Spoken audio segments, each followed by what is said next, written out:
Need nothing, not because you don't want, but because within it is already yours. From that calm certainty, everything must come, not by effort, but by law. What you are experiencing right now, the waiting, the checking, the subtle anxiety beneath your affirmations, is not a failure of technique. It is not that you are doing something wrong, it is that you are being something inconsistent with the end. And consciousness, being impersonal and exact, can only externalize what it is, not what it pleads for, not what it hopes for, not what it emotionally begs to arrive. It externalizes being, always, without exception. This is the core law that Neville Goddard spent his life revealing, and it has been misunderstood more than it has been applied. He did not teach desire as effort. He taught assumption as identity. He did not say, "Want the tree intensely and it will grow." He said the seed already contains the tree. Nothing is added later. Nothing improves it. Nothing persuades it. The moment the seed is accepted as planted, the entire tree is implicit. And from that moment on, growth is automatic, natural, inevitable. The seed does not strain to become what it already is. It rests, and the process unfolds. Need, then, is not a moral flaw. It is not weakness. It is not something to judge or suppress. Need is simply a state, and every state is a position of consciousness. To need is to occupy the identity of someone who does not have. To need is to announce inwardly, "This is absent from my life." And the law, being exact, replies, "So be it." Not as punishment, not as resistance, but as reflection. This is why so much effort feels heavy. This is why techniques feel exhausting when you're honest with yourself, because you are trying to override a state instead of changing it. You are affirming possession while being someone who waits. You are visualizing fulfillment while identifying as the one who hopes it will work. And hope, however spiritual it sounds, is still future-based. It still says not yet. Consciousness does not respond to words. It responds to position. James Allen said it plainly. Circumstances flow from inner condition, not outer wanting. You do not attract what you chase. You do not draw in what you emotionally charge. You experience what you consent to being. And the moment you see this, something quiet but profound begins to dissolve. The pressure, the strain, the belief that you must hold reality together with effort. Look closely at your own experience. The things that came to you most easily were never the things you desperately needed. They were the things that felt natural, expected, unsurprising. You did not obsess over them. You did not count the days. You did not monitor the outer world for signs. You simply assumed. And assumption, when unchallenged, hardens into fact. This is why need repels. Not because desire is wrong, but because need keeps you oriented toward absence. It keeps your attention anchored to the gap instead of the possession. And attention, sustained, becomes identity. Identity becomes state, and state becomes world. When you understand this, the struggle softens. You stop trying to convince life. You stop negotiating with time. You stop asking, "Why hasn't it happened yet?" Because that question itself belongs to a self who does not have. And you begin to feel something unfamiliar at first. Neutrality, calm, a quiet sense of inner completion that does not depend on evidence. This is not indifference. It is alignment. It is the state in which nothing is missing inwardly, so nothing needs to be chased outwardly. And from this state, attraction is no longer something you do. It is something that happens as a byproduct of being. The promise is simple, but it is absolute. When need dissolves, attraction becomes automatic, not dramatic, not forced, automatic. Life does not rush, it does not delay. It rearranges itself around the assumption you have already accepted as true. And the moment you stop needing, you stop pushing against the very thing you want to experience. This is not about desiring less. It is about receiving first. And once you understand that reception is an inner act, not an outer event, the entire mechanism of creation reveals itself. The door was never closed. You were only knocking from the outside while claiming ownership within. When you say you are working on it, trying to manifest or holding on until it arrives, you are revealing more than you realize. You are revealing that, inwardly, you have not arrived. You are standing outside the experience, looking toward it, measuring the distance between where you are and where you want to be. And consciousness does not close distance. It reproduces perspective. If you see yourself as the one approaching, life must keep you approaching. If you see yourself as the one waiting, life must keep you waiting. This is not punishment. It is precision. Consider the analogy carefully. Knocking louder on a door you claim is already open contradicts ownership.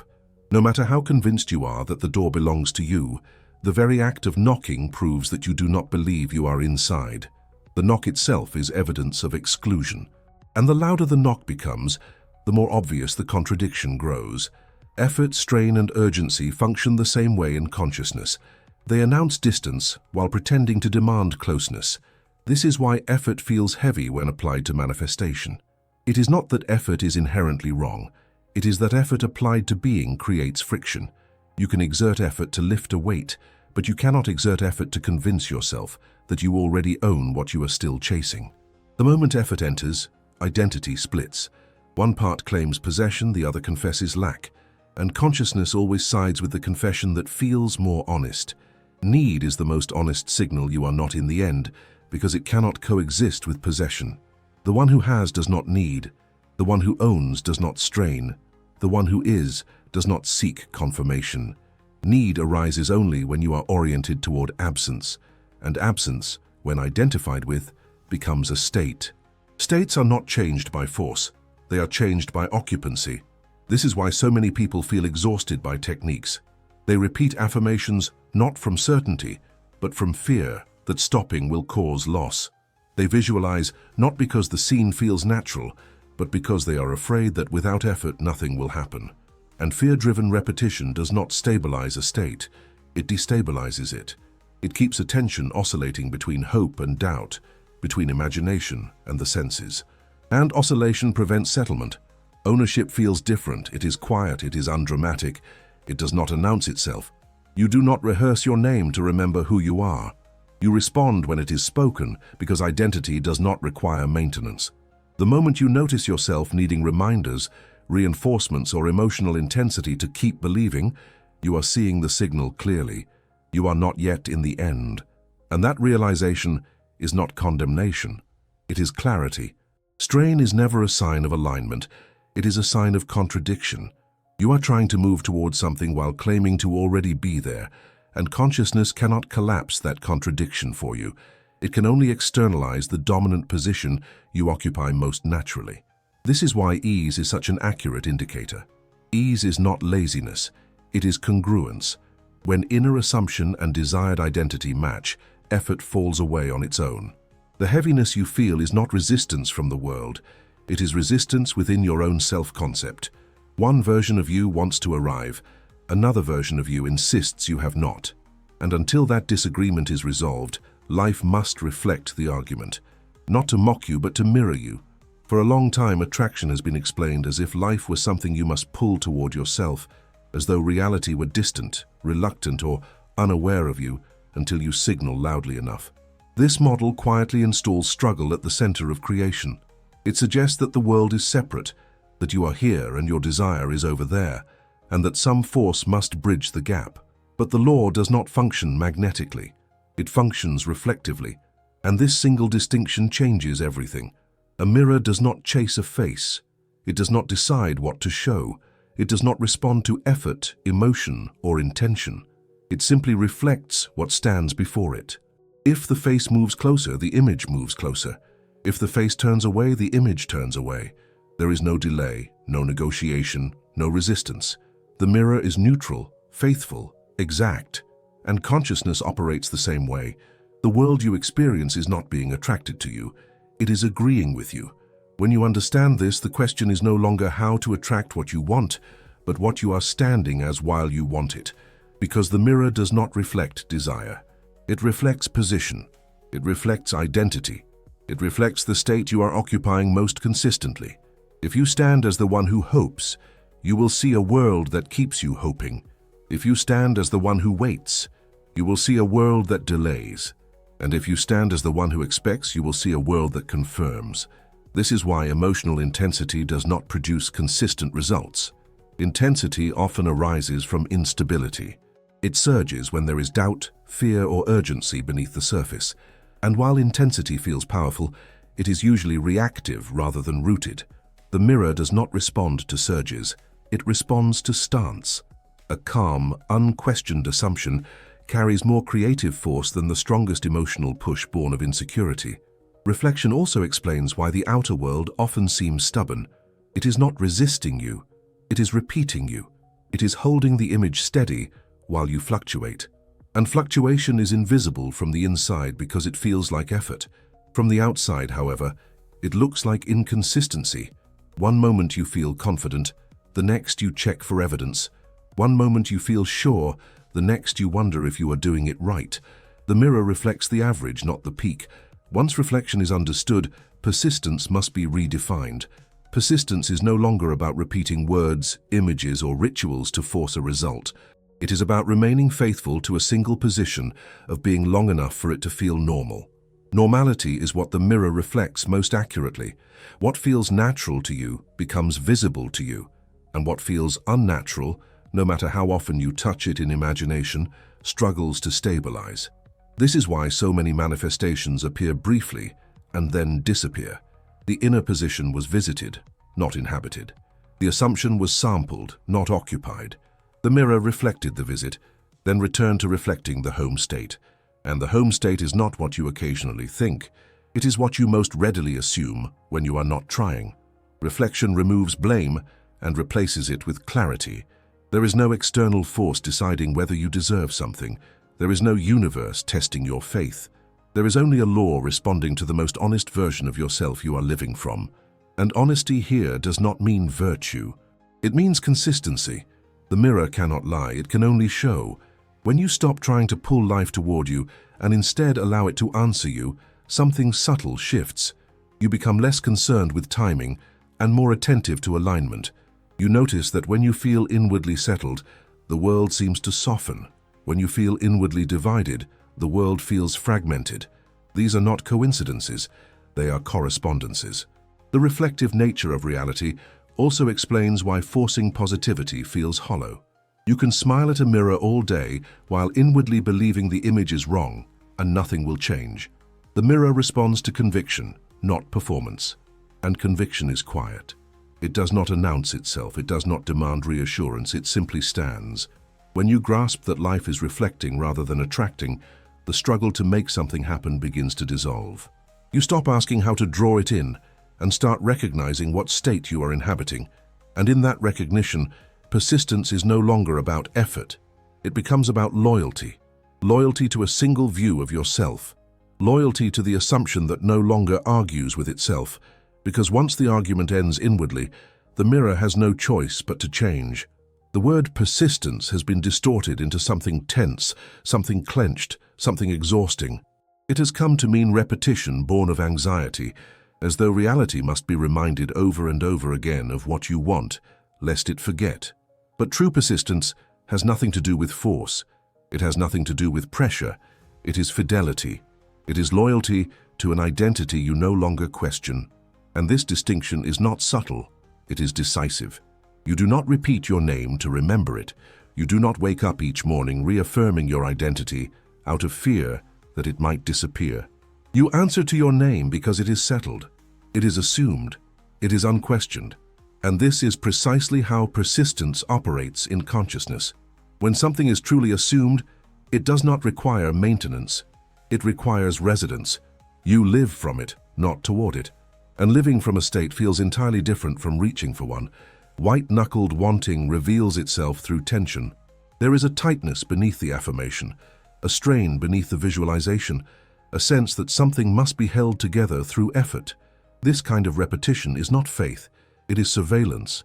It is watching yourself believe, checking if it's working, monitoring the inner atmosphere for signs of doubt. And the moment you monitor a state, you step outside of it. You become the observer of belief rather than the one who is convinced. Fidelity, by contrast, is relaxed. It is not passive, but it is calm. It does not argue with opposing evidence because it does not grant it authority. When an assumption is stable, contradiction feels irrelevant rather than threatening. The senses may deny it, but denial does not disturb it. Just as you do not feel personally attacked when someone mispronounces your name, A settled state does not feel shaken when reality lags behind it. This is why repetition born of fear backfires. It trains you to associate your desire with anxiety. Each time you repeat the statement, you are not affirming possession, you are reinforcing vigilance. You are telling consciousness, this must be watched closely or it may fail. And consciousness faithfully reflects that vigilance back to you as delay, inconsistency, and partial results. Persistence is not about how often you return to a thought. It is about how naturally you return to a self-concept. When you are loyal to an identity, your inner conversations align without effort. Your reactions shift without rehearsal. Your expectations soften without force. You stop asking whether it is working because the question itself no longer makes sense. One does not ask if being oneself is effective. This is why some people appear to manifest with ease while others struggle despite great discipline. The difference is not willpower, it is familiarity. The state they are occupying feels like home. And what feels like home does not require constant confirmation. It simply is. Consciousness moves quickly and smoothly when there is no internal resistance, no argument between what is claimed and what is believed. White-knuckled wanting keeps the identity unstable. It keeps you oscillating between confidence and doubt, between certainty and fear. And oscillation, no matter how sincere, produces unstable reflections. Fidelity ends oscillation. It chooses once and remains. Not through stubbornness, but through acceptance. Acceptance that the state is yours now, not later, not conditionally, not pending proof. When persistence is fidelity, time loses its grip. You are no longer counting days or measuring progress. You are no longer interpreting signs or setbacks. You are living from a premise that does not need validation. And in that living, something remarkable happens. The outer world begins to reorganize quietly, naturally, without announcement. Not because you demanded it, but because you stopped contradicting it. True persistence is not loud. It does not announce itself. It does not feel heroic. It feels ordinary. It feels like answering to your own name. And once persistence is understood this way, the exhaustion fades. The strain dissolves. You are no longer trying to hold a state in place. You are allowing yourself to be loyal to it. And loyalty, when sustained, is what makes an assumption permanent. Running toward a horizon feels purposeful, even noble. There is motion, there is direction, there is the sense that progress is being made, but the horizon does not draw nearer because it is not a place, it is a perspective. Each step forward confirms the same assumption. It is still ahead, and so it remains ahead. Desire functions the same way when it is approached as something to pursue rather than something to occupy. The pursuit itself becomes the proof that possession has not occurred. This is why longing can be so deceptive. It feels alive, it feels charged, it feels like engagement. But longing is still a form of waiting. It still places fulfillment in the future and identity in the present as incomplete. And consciousness does not reward longing with arrival. It rewards identification with continuity. The one who longs continues to long. The one who waits continues to wait. The law does not interrupt the story you are telling yourself. It extends it. Chasing also keeps imagination misused. Instead of being a place of residence, imagination becomes a place of visitation. You enter briefly, experience relief or excitement, and then return to the familiar state of wanting. In doing so, imagination is treated as an escape rather than a home. And what you visit cannot become your world. Only what you live in can. The distance you feel between yourself and the desire is not created by circumstance. It is created by posture. You are leaning toward something instead of standing as someone, and leaning by its nature implies imbalance. It requires constant effort to maintain. Standing, on the other hand, is stable. It does not require momentum. It requires acceptance. This is why chasing exhausts you, not because the desire is heavy, but because the position is unsustainable. You are forever reaching, forever adjusting, forever asking, "Am I closer now?" And every time that question arises, it renews the assumption of distance. The question itself becomes the anchor that holds the desire away from you. When the desire is no longer chased, something unusual happens. The emotional charge softens, the urgency dissolves, and what remains is clarity. You begin to sense that the desire was never asking to be pursued, it was asking to be assumed. It was asking you to become the one for whom it is already natural. This is where imagination must be used correctly, not as a tool to see what you want, but as the place where you decide who you are. Imagination is not a movie screen. It is a dwelling place, and whatever identity you inhabit, there becomes the identity life reflects. The mistake is not in imagining too little. It is in imagining without residence. Chasing also keeps you focused on movement rather than arrival. You become skilled at desiring but unfamiliar with being satisfied, and satisfaction, not effort, is the signal of completion. When satisfaction is present inwardly, the desire has already been fulfilled at the level that matters. The outer world, then, has only one role left to play: agreement. The moment you stop running toward the horizon, you realize something quietly profound. You were never meant to reach it. You were meant to stand and let the world rearrange itself around your stance. The distance collapses not through pursuit, but through assumption. And when assumption replaces chase, the desire no longer feels distant. It feels inevitable. Hunger does not end by thinking about food, talking about food, or imagining meals while remaining empty. Hunger ends only when eating is accepted as complete. In the same way, desire quiets only when fulfillment is inwardly received. To assume the end is not to excite yourself with images of the future and then return to wanting. It is to accept now that the thing is already yours, so thoroughly that the wanting state dissolves without effort. The clearest sign that the end has been assumed is not excitement, certainty, or emotional charge. It is the absence of hunger. When you have truly accepted possession, you stop checking. You stop asking when. You stop monitoring your inner state to see if you are doing it right. These behaviors belong to the hungry state. Fulfillment does not perform maintenance on itself. It rests. This is why assumption cannot be forced. Pretending requires vigilance. Assumption requires consent. The moment you inwardly agree that the desire is fulfilled, the inner system reorganizes on its own. Inner speech softens. Reactions change. Expectations shift quietly. You are no longer orienting towards something missing. You are standing as someone complete. And completeness is stable. When hunger ends, neutrality appears. This neutrality is often misunderstood. It is not boredom. It is not indifference. It is satisfaction without noise. The seed no longer strains to become the tree because it has accepted itself as the source. Growth continues, but effort disappears. This is where most people become uneasy, because they have confused desire with drive. They believe intensity is required to move life, but intensity is only required to overcome resistance. When resistance is gone, movement becomes natural. Once the hunger ends inwardly, the outer world has nothing to oppose. Events begin to align without pressure. The bridge of incidents unfolds quietly, logically, almost unnoticed, not because you pushed reality, but because you stopped contradicting it. Assuming the end ends the hunger because hunger was never the fuel. Agreement was, letting go is releasing the old self, not the vision. Letting go has been misunderstood as abandonment, as though releasing tension means releasing the desire itself. But nothing could be further from the truth. You do not let go of what you want. You let go of who you were while wanting it. The vision does not dissolve. The identity that doubted its arrival does. And this distinction is essential because consciousness does not respond to images. It responds to the self who holds them.